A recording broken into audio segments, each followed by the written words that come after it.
Look, I opened this jar of rotten baby food, and well, a butterfly came out. That's a good point. But I mean, I'll admit, I'm a kind of funny guy. A lot of people say so, but Welcome to the Comedians in Elevators podcast. I've got my guest, Eric Troy. Eric, Oi, say hi, oi, oi. introduce yourself, and tell us a little bit about yourself. hello, everyone. I'm Eric Troy. I grew up in Boston, Massachusetts, went to school in New York, and work as a filmmaker out here in Los Angeles. I did commercials, directed a few things in Boston before I moved out here. Um, yeah, just, regular career. I published a novel. That's another thing too. Very cool. What's it called? Icarus Dawns. Icarus Dawns. Nice. Well, Eric, are you ready to get started? Yeah. Listen, to my regular listeners, I know you don't like when at the beginning of these conversations I ask you to subscribe. None of us like it. I don't like saying it. I don't like it being in here. But it's frustrating. You know what else is frustrating? It's also frustrating when I look in the back end of the YouTube channel and I see that 56% of you that watch frequently haven't yet subscribed. And I know this because I see it in the comment section. You say things like, I didn't know I didn't subscribe. And that's actually what fuels the show. Basically, it's like you're making a donation to the show. So that's why I ask all the time, because it enables us to build and build and build. And we're going for the long term here. Hit the subscribe button and we'll continue to build this show for you. That's my promise. Thank you to all you guys that do subscribe. It means the world to me. All right. So the whole point of the podcast is to compare and contrast the comic versus the comedian. So I define the comic as any person telling funny jokes versus the comedian who's a funny person telling any jokes. So Eric, would you agree that you start as a comic and evolve into a comedian? Yeah, I would say so. Comedians basically figure out the craft of a joke, whereas a comic is, if we're going to be labeling like that, uh, then somebody who's just really good at being funny, that's just kind of something that they do. It's just a part of their life. Um, So I am labeling, but would you consider perhaps actually it's the inverse? It's that the comic is doing all the hard work and the comedian's the natural? well, I think that, admittedly, in my opinion, just labeling is I don't know. It's like kind of, yeah, like there is a point behind it. But at the same time, I mean, like there's people that just have an innate power to just be really funny. Mhm. And for those people, they might be natural born comedians. Um, so, it's that kind of a thing. I don't know if it's necessarily like one or the other. You know what I mean? No, 100%. Yeah. If I gotta use definitions, if not, we're not, it's not entertainment, right? So Yeah, the sure. whole idea, right? So the whole idea doing this polarization is there's a sigmoid. It's gonna snap to one or the other as you come closer, and we just kind of find out where that is, right? Mm. So the role of persona in comedy. So how much of the comedian's voice is a character versus their real self? I think it depends on the person. Um, some people they build up a type of character and they tend to run with it. But other people, they're just like again, they're just born naturally funny. Um, I know a few people that, go into comedic avenues and they were wicked funny and then they just started going into comedy and they just kept being themselves. So it's really a toss up depending on the person. All right. So does authenticity matter, or is illusion part of the magic? I think in particular these days, authenticity is a safer bet, um, mostly because of the fact that, everybody's so exposed with social media, and everybody can see when somebody's putting on a facade.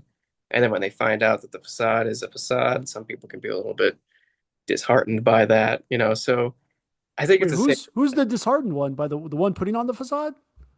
No, no, the people that find out, like they're attached to this character and they find out that it's Uh, like, oh, it's the character. Like, huh. Can you is there one you can think of? Hmm. Off the top of my head. Not really. Um, I have seen it before though. I have In seen comedic characters? uh no, not so much in comedic characters as much. I've seen it in other people though. Like, occasions where somebody's like, "Oh, I'm Beady, a beady, tough beady, guy" and beady. stuff, and then like Right. and then you see them behaving in a way that you're like, "Well, that's not very tough." So, it can happen. Sometimes I get pissed. I see Jim Carrey in the Sonic the Hedgehog, and I'm like, wait a minute, is this Yeah. for real? All right, Ace so Ventura was his best. right, right. Yeah. So punching up versus punching down. So where do comics versus comedians stand on this? So let me put it in some historical context. Did a jealous medieval prince become the first comedian by killing the court jester? Mm, I don't know. So what I think is that um, if something's funny, it's funny. You know, um, there are occasions where, you know, I don't, that's the thing too, is that I don't like to call it punching up or punching down. I feel like punching is just a bad word to use. I feel like, Well, I didn't come up with it. I mean, this is what other yeah, I people say, know. right? Yeah. No, I just think it's a bad word to use because, like, honestly, if you're making a joke about something, sometimes you can be the joke, and that's funny too. And being able to laugh at things sometimes is what gets you through things. I mean, like, I know a lot of people that have been through very hard times, and the way that they get through it is that they find a reason to laugh because you could either laugh or you could cry. You could choose between the two. Some people would rather laugh than cry. Well, I can't disagree with that. So is the audience's agreement with the comedian a form of permission or alignment? Mm, I think in some ways it's a matter of probably a bit of both. Agreement, probably because of the fact that some people can agree that everything is worthwhile being able to laugh at. And then alignment, probably because you have to have that certain point of view where it's like, if something's funny, it's funny. Um, Whereas if somebody doesn't feel that way, if somebody feels like, oh, there's certain things that you just don't joke about, um, then you don't really, those people don't find that funny or they don't pursue that kind of humor. Um, and there's certain things that, I mean, as a guy who grew up, when I was a kid, I witnessed 9/11 happen and everything. Um, Witnessed it how exactly? well, not like in New York, but like Oh, okay. I was like alive for it, and there was like the Sure. news and all that. Uh-huh. And actually, where I lived in Somerville, in the back of our place, was an airport. It was Logan Airport, where actually the flights went out of. Hmm. And the flights were going in and out all throughout my life as a kid. And it suddenly just like that day stopped. Nothing, complete silence. And then just jets flying overhead. So for me, it was something very serious that I was like, you don't joke about that. And I'll never forget my younger brother he was born in 2001. Uh, he, and his friends and him, they didn't know that day the way that we did. Right. I'll never forget hearing kids his age in school cracking jokes about things that I was like, that's not touchable. But it's all a matter of perspective, you know? Definitely. Yeah. So Yeah. that's a great example of I guess would would that be punching down? I mean, yeah, it's punching down, right? But they don't know they're punching down. In a lot of ways, yeah. But like the thing is, I'm like, when I first heard like a joke about 9/11, I was like, oh my God. And then like it took me a minute, but I was like, okay, low key, that was kind of funny. But I'm like, still, like it's a bit much. It's really difficult to handle if you remember it. Mm. But No, I remember it. I was in Tower One. Was it about a year before? And so I started choking. I was like, call 911. So geez. that's a horrible joke I just came up with. I'm pulling out a I'm like, 9/11 joke. Come on. man, you just Come went and on. did Yeah. All right. So, it. all right. So, crowd work versus crafted work. Actually, let's go to cultural translation of comedy. So, how do jokes that work in one country bomb in another? I think sometimes that can be a matter of language. I have a friend who's Chinese, and I asked him about, is there a joke that's specifically Chinese that like, you know, Americans don't get to hear? And he told me that the Chinese word for strawberry is basically the same word for like eating grass or something like that. Or Okay. and the joke was like, how do you feed a cow? And then it was With just like, strawberries. well, eating grass, and then you're like, oh, like the translation doesn't work in English. But Right. I've heard, Well, yeah, yeah. Well, we do these kinds of things in English. I mean, we do have, especially with English, we have the way to play those word games, but we have no idea what's happening with Chinese, right? So it yeah, makes sense logically. And again, was the punchline strawberries? yeah, it was pretty much, yeah, Okay, just checking. yeah. So is truth the meaning of facts?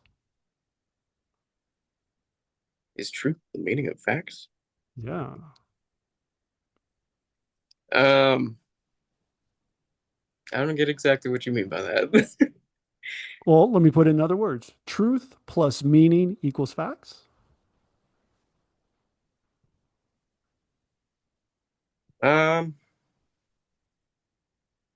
well, that's a little bit up in the air. It gets a Well, little. let me throw it. This is someone else was able to bring it down to earth with this. Truth minus meaning equals facts. Well, I mean, when it comes to this kind of a thing, this almost gets a little meta, but like, It's very meta. It's super meta. It's the but meta of meta. well, like, yeah, but like, okay, so like Einstein used to say that everything's a theory and nothing is a fact. So like, for all we know, we're in the matrix, and we have no idea about it. This is all digital reality, and in the real world, gravity doesn't exist. You know what I mean? Like, so technically, it's all a little bit up in the air regarding that kind of a question. Hmm. All right, I'll go with that. So are comics more universal while comedians are more culturally specific? Maybe. Um, it really depends because if somebody's making jokes and they're typically very funny, but like, well, yeah, no, I feel like if you learn the culture and the language, if you're a funny person, that can translate over into just about any culture. Whereas a comedian, nah, but usually, nah, comedians use things that are very inherently funny just to anybody. So I don't know if like culture really locks anybody into one place or the other. All right, makes sense. So crowd work versus crafted work. So if comics riff like influencers in the comments section and comedians perform like in reaction videos, where's the sweet spot? Um, I'm sorry, can you repeat that again? It's So this is a very difficult question. So do you agree that comics riff? some do. Right. And that comedians perform fixed True. material. Yeah. Okay. So where's the sweet spot between those two?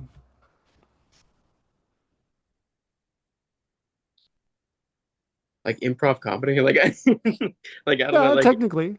yeah, like I think in my opinion, I've seen comedians who have the ability to do their crowd work.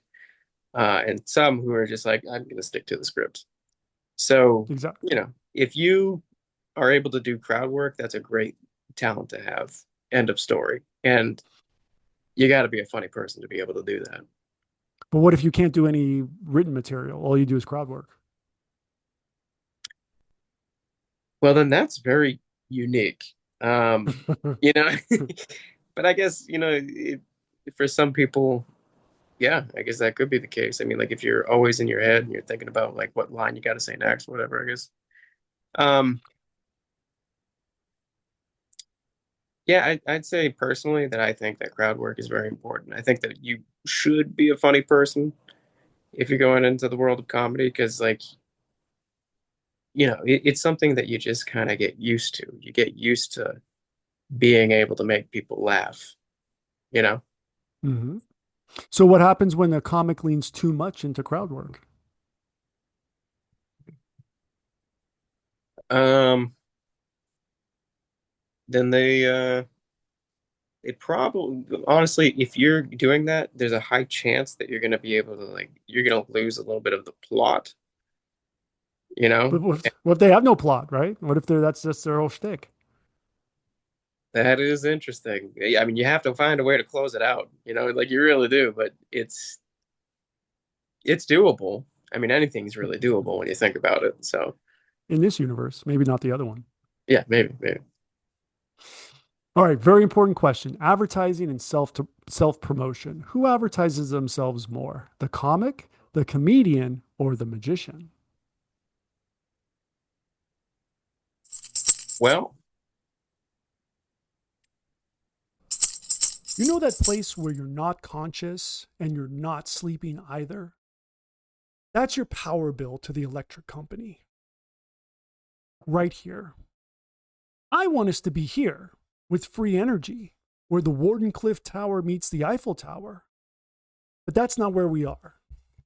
We are here, where you've got the utility and you've got residential solar.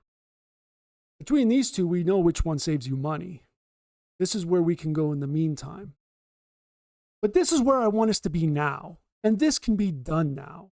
So let me deputize you to represent DOSE, Department of Solar Efficiency, and let's get on the podcast to get the message out today. See you soon. I guess I'm used to seeing more magicians like randomly in the streets, like Montreal. Okay. Like, Okay. like there was one that was well, he was half comedy, admittedly. He was a funny guy, but Mm-hmm. um, you know, the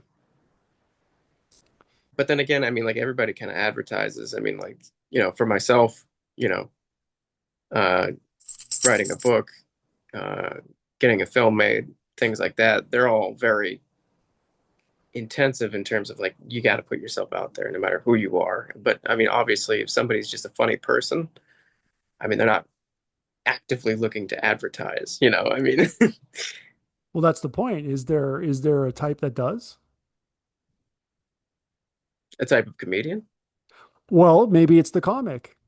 I Oh, mean, so sounds like the magician you've experienced is actually default. Their performance is the advertising on the street, at least. Is that what you're saying? very frequently, yes. All right, I'll go with that. So is self promotion seen as selling out, or is it necessary for survival?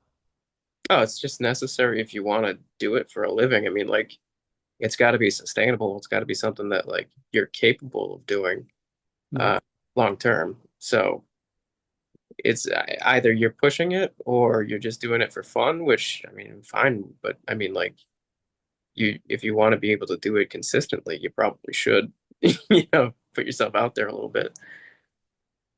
All right, so censorship and offense. So does a comic avoid offense while a comedian courts it to prove a point, like a magician? Does a comic avoid offense, whereas a comedian does what again? Courts it to prove a point, like a magician.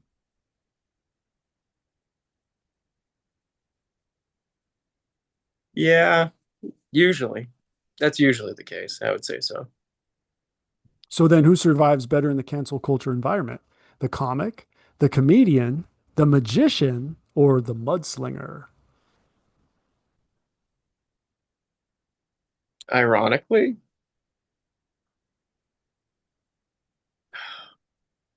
Oh, you you know know, the answer. Irony is that's the reason irony is part of comedy, right? well, yeah. I mean, ironically, probably the mudslinger. The thing is, it's very easy to get people to click on videos, to follow things if, what you're doing is trying to stir up trouble. It's what happens. But I don't necessarily condone it. I think that people need to laugh, not, get angry, but it's kind of antithetical to comedy in a lot of ways. But I'll go with that. Okay, timing and delivery, science or art. So do comics rely more on structure and comedians more on rhythm and emotion?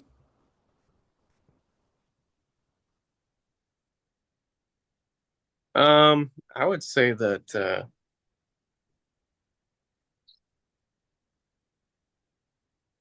I mean, realistically speaking, as I normally work as a filmmaker and a writer and everything. I'm like I dabble in comedy, but I'm not really like I don't go up on stage and like do anything like that. Not yet.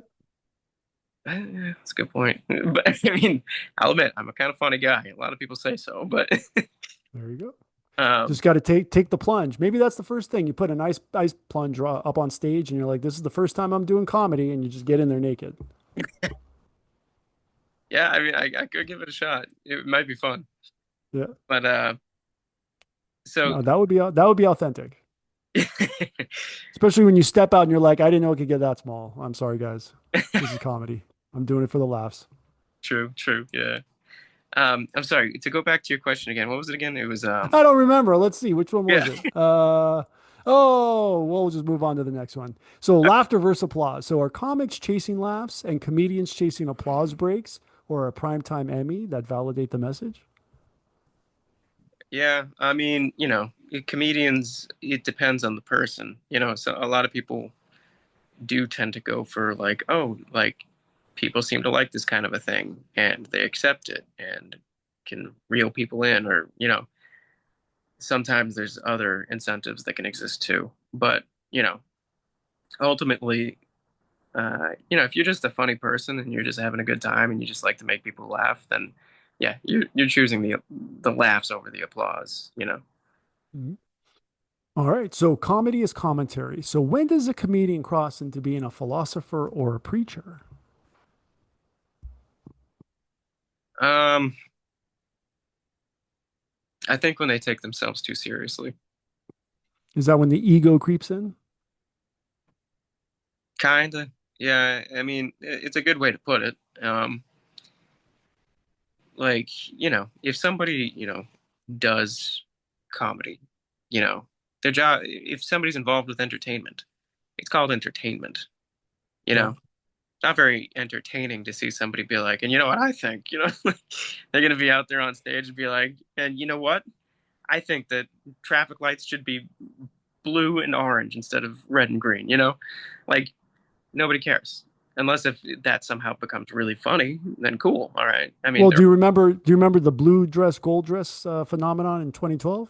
oh boy, I do. Ah, now what if those were the colors of traffic lights? See, that would be very problematic. I could see a lot It of would. yeah. Well, which one is it? Aren't they the same color? I mean, isn't that just the way you see it? They're like, excuse me, the light was blue. Yeah. No, no. No, it was yellow. It was gold. Sorry. So is that good or does it dilute the humor What do you mean? for the traffic lights? Well, I think honestly, I'd like to see an insurance situation play out after that.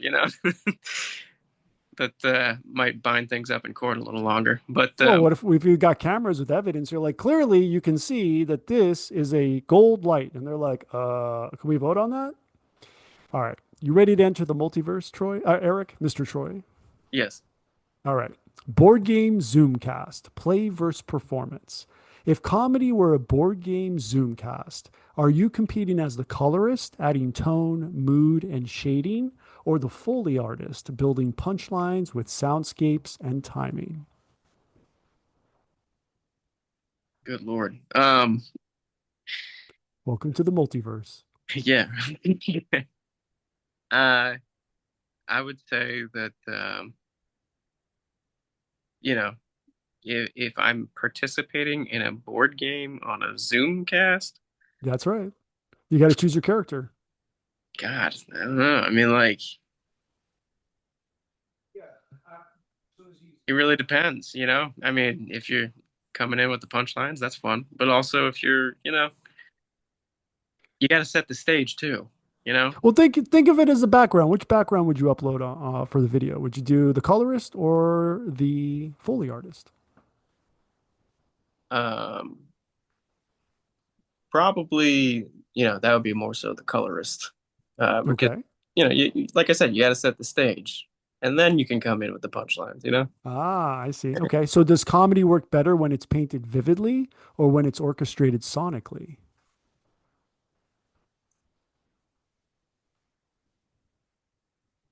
That kind of depends. Um, Okay.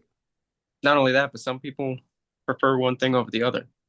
So They it do. really depends on your audience.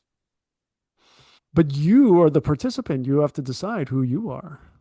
Oh, like, We're still clicked on that. We're double clicking. We went a layer deeper into the multiverse. We went in like the fractional dimension. got you. Um,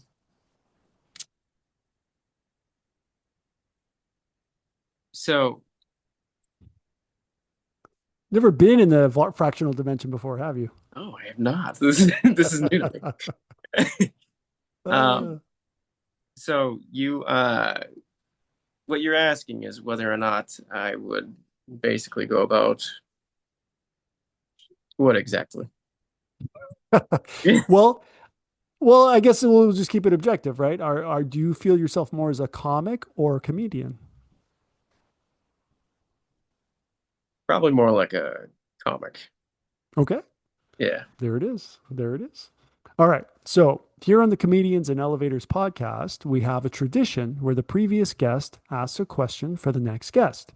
And the previous guest was Savannah Turnbull. And her question for you, Erik, is what was your greatest fear as a child?